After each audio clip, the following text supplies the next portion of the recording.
You're listening to the DCAU Review, hosted by Cal and Liam. Streaming on iTunes and at facebook.com/DCAU Review. Now, here's today's episode.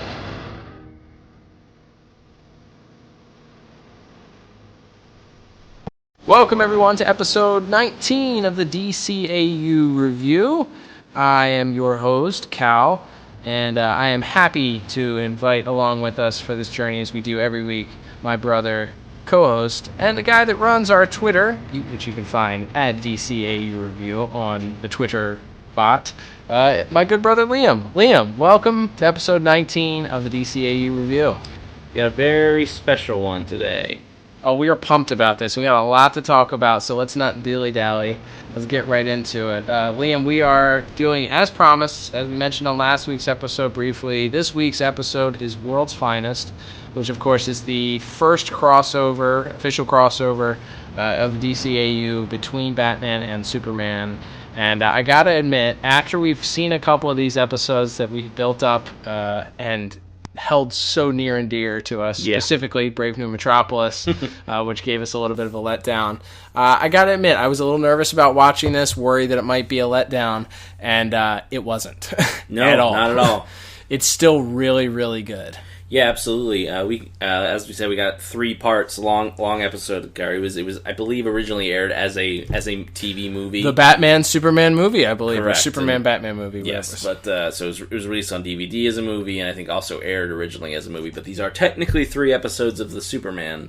We're going to break it down into 3 acts. You got your three different acts. It's 3 episodes. Right. Still just one score for everything. We sort of have aggregated together as best we can, and it's a very scientific method. Yes, but we can jump right into plot here. It's pretty strong, man. From the opening moments, they starts in Gotham. You learn the Joker's having cash issues. Yep. So immediately you establish he has a reason to go seek out Lex and steal this kryptonite statue to go try to kill Superman. Yep. And then from there, we're kind of off to the races. You get the introduction of meeting Batman and Superman in Act 1. You get them sort of butting heads there. And then you get giant robot fights in Acts 2 and 3. Mm-hmm. And there's a subplot with Bruce and Lois and starting this romance, and Clark is jealous in some ways because he hasn't, he's basically invisible to Lois, or he's very platonic, as we learned in Brave New Metropolis. Yes. He's a very platonic friend. You also have the dynamic between Luthor and Joker, and this very serious businessman and this maniacal, insane clown, both hell-bent on destroying the heroes that plague their lives. And it's a little more like Joker's, he's just sort of wears his heart on his sleeve. Mm-hmm. Where, Lex is, has he's the wolf in sheep's clothing. He has to be more tactful. Right, whereas Joker doesn't care about it, he wants everyone to know who he is. That's what he craves more than anything, is for people to know who the Joker is and know that he's the greatest around. Right. And it's funny, because as villains, they're both feared by people, just in very different ways. Luthor is a fear and respect for a lot of people. Some people, I'm sure, that know the criminal underbelly that lurks underneath the facade certainly fear him in that way. But the Joker is just feared because he's unpredictable and insane. And clearly, they talk about it. You have Turpin that talks about, they know, and Superman are aware of the Joker and who the Joker is. And it alludes that Luthor, when in their first meeting, is aware and knows who the Joker is also. So, it's very interesting, all these dynamics and their first interactions between these. And of course, the Superman-Batman dynamic, and neither of them trusts each other. And, they don't really delve into the whole Batman v Superman.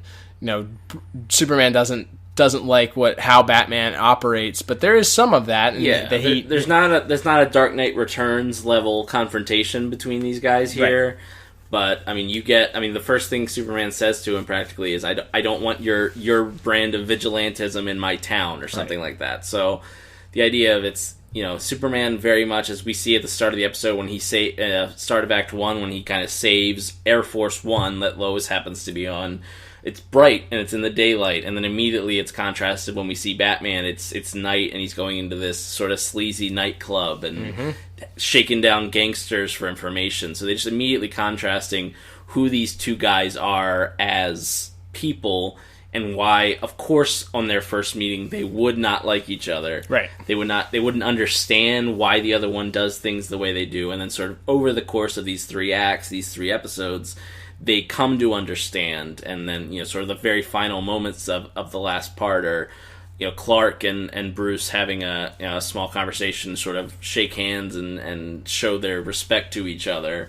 And they even though it's, you know, it's not the way I would do it, I understand, you know, his method is just as effective as mine. So I think it's overall it's a really good story, and it begins here what we later see in more episodes of Superman, and certainly once we get to Justice League, this brotherhood between these two that kind of all starts here, and it's a great first chapter for that. Absolutely. I think that I mean, we'll talk about it when we get further in, talking about voice acting and stuff, but there's such a great dichotomy and back and forth between the contrasts between these characters, whether it is your heroes in Batman and Superman, the light and the dark, or, you know, how they operate, or the way that they choose to interact with criminals, or you know, the way they interact with people. You know, it's interesting and fascinating to watch that, and then you have the dichotomy between Luthor and the Joker, who are both insane in their own ways, but then their interactions are very, very interesting as well. And then you have the subplot between Luthor and Bruce with their, you know, Wayne Industries and Luthor Corps. Mercy and Harley as well sort of have this friendly, who's the tougher hench girl rivalry going on. I wouldn't call it friendly. There's a lot of violence. No, you're right. There's a lot of violence between the two of them, and a lot of violence in this episode towards Mercy. Mercy definitely gets the worst of it in most of these fights. She gets attacked by Harley in the first or second her scene. Head smashed against concrete with a giant boxing glove. Spring-loaded boxing glove. Then she gets punched by Batman at some point, yes, when Batman goes to interrogate Luthor. Then she gets beat up again, hit in the face with a yo-yo, and then and then in between there's a cat fight between her and Harley that takes place. They just tear into each other and then beat each other with things. And then finally she's duct taped to the side of a giant, like, T-Rex size murder robot, and Superman almost punches through her accidentally. And she may or may not have been electrocuted when he finally disengages the robot. That's correct. But at the end she just has, like, a broken arm and a cast, so I guess she's alright. All's well. Yeah. All's well. It's okay. She's tough. She's from the streets. That's right. So she takes a lot of the punishment here. But yeah, overall I guess we can get into our scores for plot here. I gave 8 out of 10. There's a few minor things. I guess I'll be the guy to nitpick this week. Somebody has to. In Act 2 and the beginning of Act 3, it's just they're just fighting robots a lot, and certainly in the end, it's kind of, you know, Superman's fighting a robot, and Batman goes to chase the flying wing in the bat plane, and then there's some explosions. So I thought it got a little paint by numbers. I think Act 1 in and of itself is pretty much perfect as an introduction to all these characters, as we just mentioned. Mm-hmm. But then once you get into the meat and potatoes of the rest of the episode, it's kind of just Superman and Batman kind of get on the same page, and then they have to fight some robots. So I went 8 out of 10. It's still really strong. It's, if you ever needed to introduce someone to the Batman and Superman characters, maybe if you know somebody who didn't like Batman versus Superman, and you want to give them something completely different to see, this is probably still the number one answer I would give. It still holds up super well, which, as you pointed out, is not always the case as we're going back over these. It's true. Very, very true. I actually gave this a perfect score. 10 out of 10 for this one. Do we have a sound effect for that? Not yet. We'll come up with one, though. Maybe by the time the production on this episode is done. Oh, there it is. I gave it a 10 out of 10. I'm going to actually disagree with you with the robot thing, and I think that the only reason why I'm going to disagree with you, as we always agree. We never disagree. This is a rarity. We're going to have to get a disagreement sound effect, too. That can be in the works, too. Emergency. So our disagreement alarm going off now. My idea with the robots is, and just thinking about it, is you have to have something. If it was just henchmen, if it was just Joker's henchmen or gang fighting Superman, that's going to be over very quickly, because they're not. These guys aren't equipped with high tech. I guess you could have done some storyline where Luthor was supplying them with high tech weapons or something like that, but that's a rabbit hole you don't need to get down. They already have the built-in plot point with Bruce and Lex working with these robots, and Lex wants to weaponize them and use them and sell them to the government, and Bruce isn't on hand with that. So you have these robots that, in reality, if you think about it, Batman versus a 15 to 20 foot tall robot doesn't seem like a fair fight for him. But again, it's Batman. So, of course, some sort of gadget. You see he uses gadgets in the fight and is able to outsmart or outthink the robots or whatever. And it's not like Batman hasn't defeated robots before. There's some very prominent episodes in the original Batman animated series where Batman has to take on robots. So he's dealt with dealing with artificial intelligence before. So you create a threat that's big enough for Superman to handle, to be a threat to Superman that isn't just guys with guns or guys with weapons, but you also have the ability to kind of have Batman also take, it's not so big, it's not like it's not just kryptonite, or it's not just something that Superman can only affect Superman. So I appreciate, I get what you're saying. I think that if that is I think that giant robots are a fallback in a lot of cartoons. So I just think in the context of this episode, it works.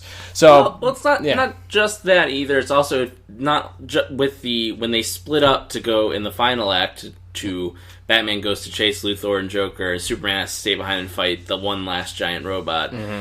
And then in Act 2, I guess the end of Act 2 and the beginning of Act 3, you also have these moments where Superman has to is conveniently offshore dealing with this cruise ship that's sinking, which they needed to have a reason why he wasn't there so Batman could fight this robot. So it felt like we kept inventing reasons to keep Superman on the sidelines here.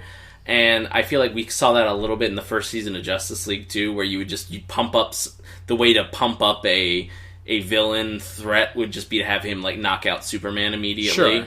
They do explain it though in this episode. Luthor did it on purpose so that he could try and kill Batman, because that was his goal, was to kill Batman. He thought that the distraction of the cruise ship being blown up would keep Superman away long enough to kill Batman. It just didn't. Very true. So they do. Counterpoint, Liam. there is an internal logic to everything. I guess it just depends on whether or not you appreciate them coming up with reasons for Superman to kind of be busy, and having Batman kind of have to not be able to just rely on a guy who can just smash the things in 2 seconds. Sure, absolutely. I'm with you. So 10 out of 10 for me, 8 out of 10 for you for plot. All right, ready to move on to music? All right, yes, sir. Let's talk a little bit about music, Liam. I gave music 8 out of 10. Pretty high score for that. I think there's a lot of good stuff in this episode. It didn't, because it's Batman and Superman and Luthor and Joker and Harley and Mercy and and everybody that's in this episode. I don't think music was needed in a lot of places. That's not to say that it isn't used, and it just, like we talk about so frequently, it's not an episode that what needed the distraction. With that said, there are some cool musical points here. There's the first scene where the Joker gets Superman to show up after he captures Lois, and he brings him in, and he hits him with the acid, and the kryptonite finally starts working. And you noted he's very Joker, like dancing around and shocking him with the joy buzzer. Yeah. And, the music in the background, it sounds like somebody playing like a saw or something. It's very creepy, very eerie. Not your traditional Joker theme either. It's Correct. something that's unique for this episode, but it works really well. It's creepy, and it works well, and it adds to that scene. It adds to the goofiness, but also like the creepiness of the Joker himself. Right. In this moment, and this is just before he's alerted that Batman has also made his way into the building, so he's sort of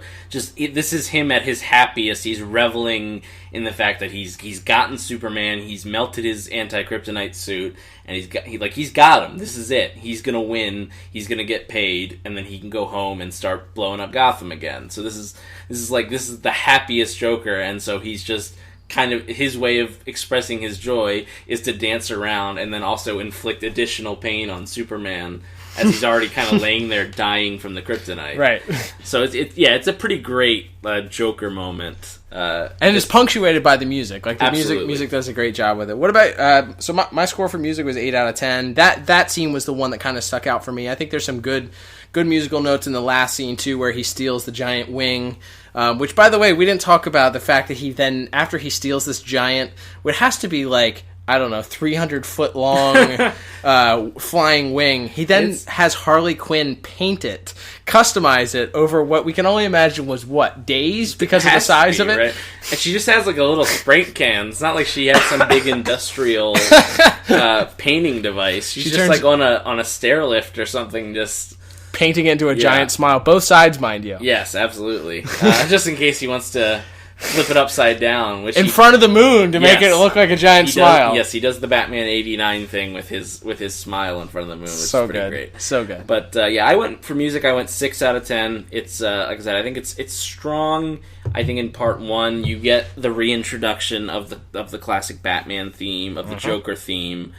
You get some of the Superman theme when he's saving the plane that's being hijacked in Act 1.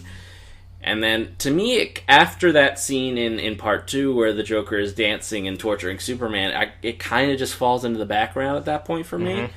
There's a little bit in Part 3 that I think, as you mentioned, I thought there's a little bit of a sinister undertones when Lex and Mercy go to double-cross Joker and Harley. And then I like there's most of the music that played during the Lois and Bruce scenes, which we didn't talk about a ton in plot because I don't think either of us were giant fans of that, just as an idea. Yeah, I thought it was kind of... You did a good job before we went on kind of explaining why you felt like they needed a D or E plot or whatever. And it does create a little bit of tension between Bruce and Clark. Sure. But I felt like it wasn't needed. And that's fair. But the music for that episode, for those scenes, I thought was very nice. It's very understated. A lot of soft piano and strings. So those were the highlights for me. Like I said, I went 6 out of 10. It started to blend into the background, I think, by the end for me. But certainly some high points. Okay. Yeah, all right. That's good. So we're moving right along here. Liam, I'm going to start talking here. I'm going to give you the mic first to talk about animation and visuals because much like you were in Brave New Metropolis, I am filled with rage over the animation in this specifically. Well, I'll get into it in a second. Okay. So why don't you talk about your thoughts on visuals and animation? Right, I gave visuals 7 out of 10. Part 1 is pretty darn perfect, I think. Everybody looks... This is obviously our first look at the new adventures of Batman, all the models, right. The new suits, the new costumes, the new looks for everybody. You get to see Commissioner Gordon, Harvey Bullock. You get to see... Commissioner Post, whatever illness he had that has caused him to lose so much weight. We talked about fan theories on our last episode. That's, I think, another one that's been around for a while, that he definitely had like prostate cancer or something between seasons. And something that caused him to lose an enormous, alarming amount of weight. Yes. Maybe he just had gastric bypass. Could be. Let's just hope but anyway. But so you get to see the new look of everybody, and I thought that some of the gangsters that popped up were pretty well designed. So I think from a design standpoint, everything's really on point for this episode. Now, some of the animation, which I'm going to let you talk about the majority of in a second here, it does let you down in Act 2, certainly, and parts of Episode 3 as well. So you kind of got to look for, from the good with the bad. But I thought the strong points, which is pretty much all of Part 1, and then the final act, the final 8 minutes or so of the last part, I thought were so strong that it's worth a pretty strong score for me here. So I went 7 out of 10. Do you differ in opinion somehow? I would say I greatly differ in opinion, and I am going to do my best to remain in control of my emotions here. But if this was the 1970s Incredible Hulk TV show and I were Bill Bixby, my eyes would be turning green right now. Crossover. Oh my gosh. So, like you said, Act 1 or Episode 1, or whatever you want to call it, is pretty darn perfect. Everybody looks good, from Batman to Superman, and everybody in between. Everybody's on pretty much on character point, and I don't know what happened, and I think you had some insight based on one of the director's commentaries that was on the DVD for this, that they went ahead and they had to outsource some of the storyboarding for what appears to be all of Episode 2 and 3/4 of the third part, and believe me, it shows. It is so bad. It looks like, I mean, there's the one scene where Luthor and Joker, we just laughed. It looked like a scene out of like Tiny Toons or something. Luthor's head is gigantic. His hands, his face is so super expressive, and his eyes are about like the size of like I don't know, like the Joker. Okay, so you can say what you want about the new look design, Spy versus Spy Joker design. Not my favorite of the Joker designs. I don't hate it. I know there's a lot of people out there that hate the new Batman Adventures Joker design. Never really hated it. I was okay with it. The problem with it is that they didn't ever seem to consistently animate him in a way that looked realistic. I don't know. He always looks just bizarre. I don't know. And I think when we were doing Joker episodes from Batman the Animated Series, there were some episodes where the Joker looked goofy also. Right. So, but we also had more of a frame of reference to what he is normally looking like. Right. So when he was super off model and he had those like big black lines around his eyes and stuff, it was a little more obvious. Whereas here it's just, you're not quite sure until you see it, and like there's a close up where his hair's like really swooped back, and his eyes are bulging in kind of a weird way. Then Batman's character model, he's got, what'd you call it, the tick chin. He's got the giant chin that's like jutting out like a moon. He's got like a moon face, but then his ears are super long and swooped back like a dog. Like it's just bad, so bad, and it was so bad that it took me out of the episode. Like wow. I'm just sitting here. I'm like, this is awful. This is terrible. Everybody looked bad. Every scene. The only person that looked somewhat normal was Superman. But even that, like, there were parts where he was also not around for a lot of that. Right. The second episode. Second episode was mostly Batman, Bruce, and Lois, like with a little bit of Joker and Luthor in there. So it stood out like a sore thumb. And that went all the way through the third part up until the act with the giant robots, where they kind of seemed to get their storyboard act together and the normal storyboard artists were back. But it took me out of the entire episode and really brought the score. Like, at the beginning, I remembering that there were some parts of this episode that seemed to be off, and that's from not seeing this from, I don't know, at least probably 5 years since I've seen this episode.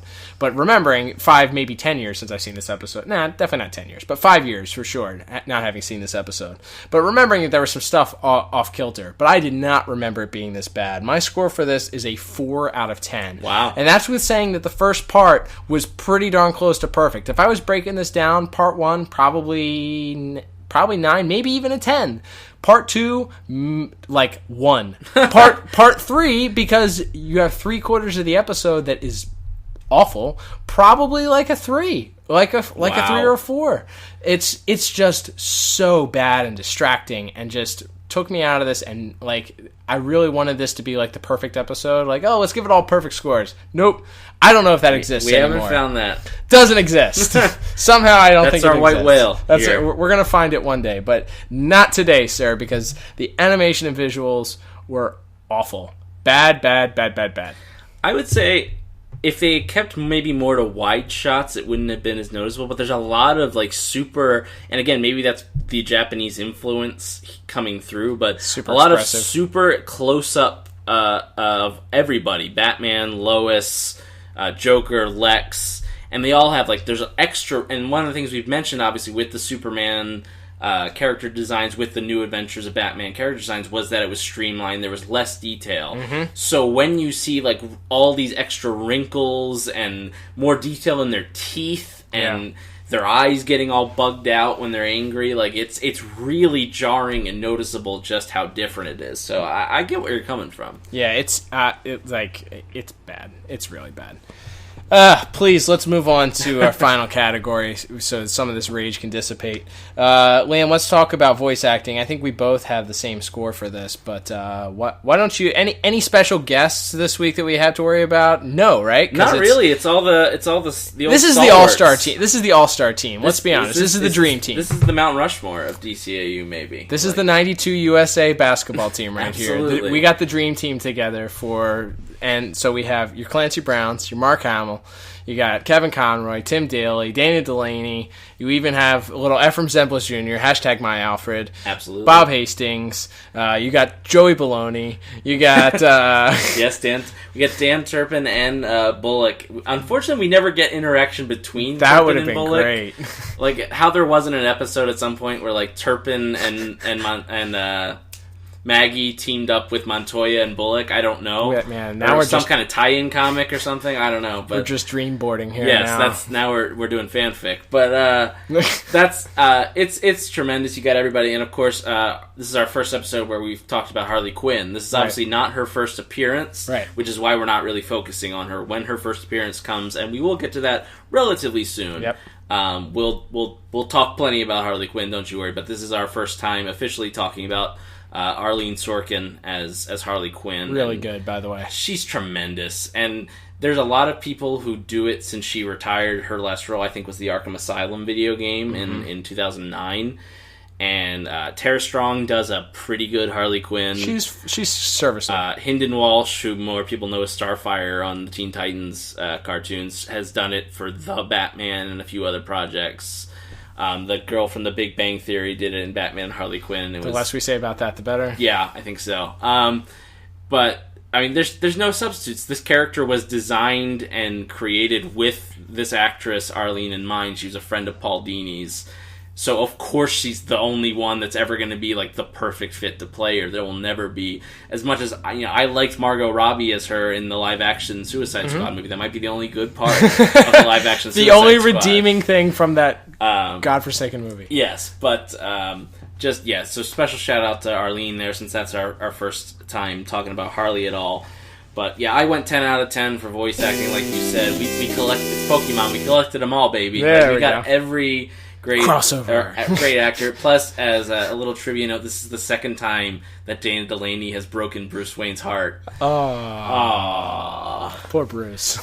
I'm with you. I mean, like we talked about, as far as the plot is concerned, as far as the interactions between these characters, but you get Clancy Brown and Mark Hamill on the screen at the same time, and they're both just great. And then you get your Tim Daly and Kevin Conroy together.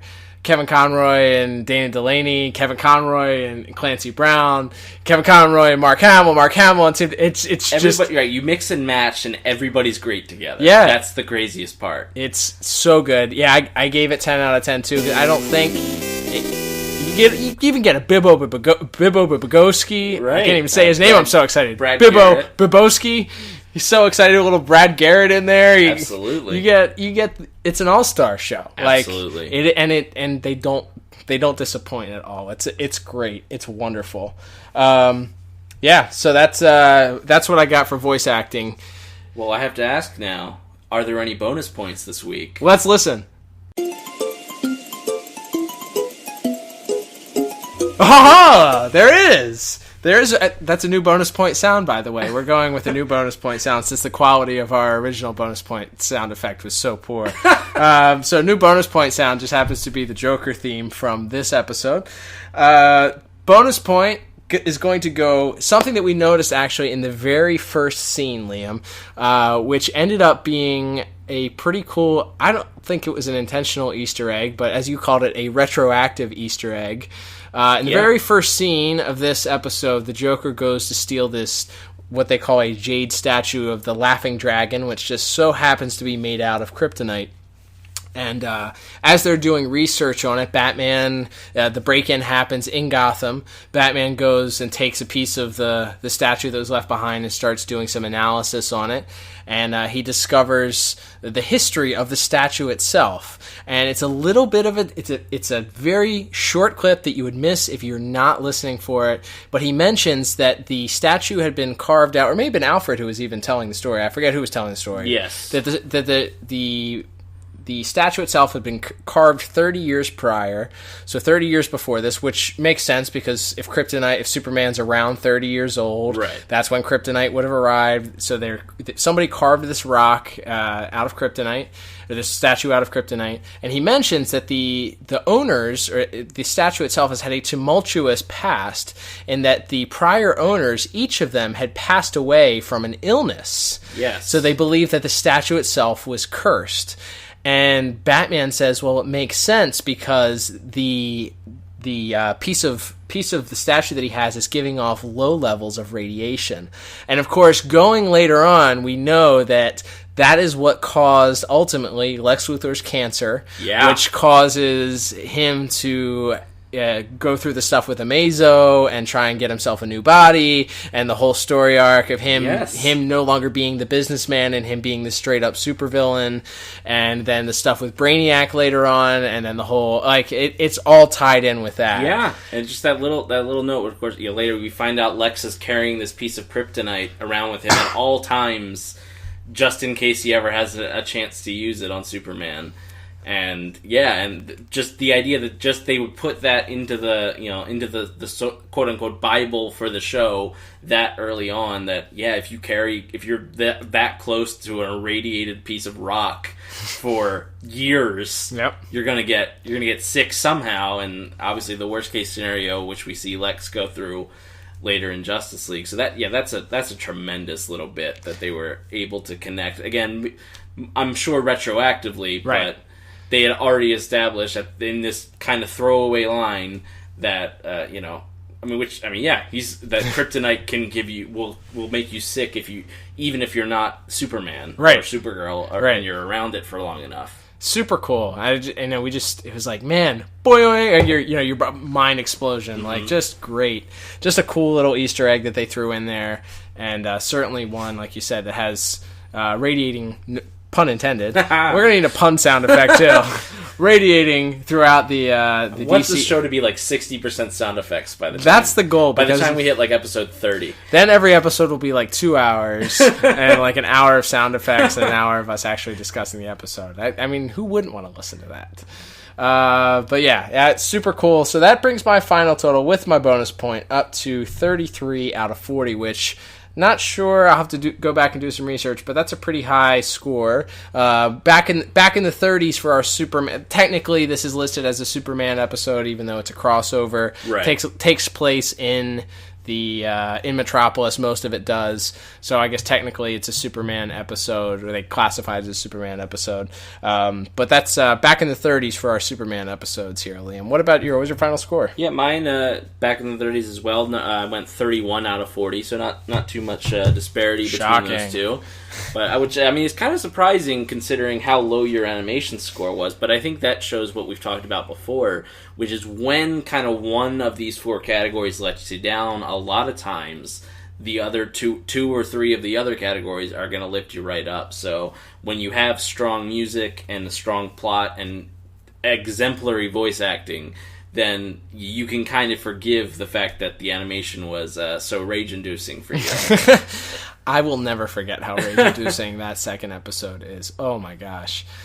All right, with that, let's start wrapping things up.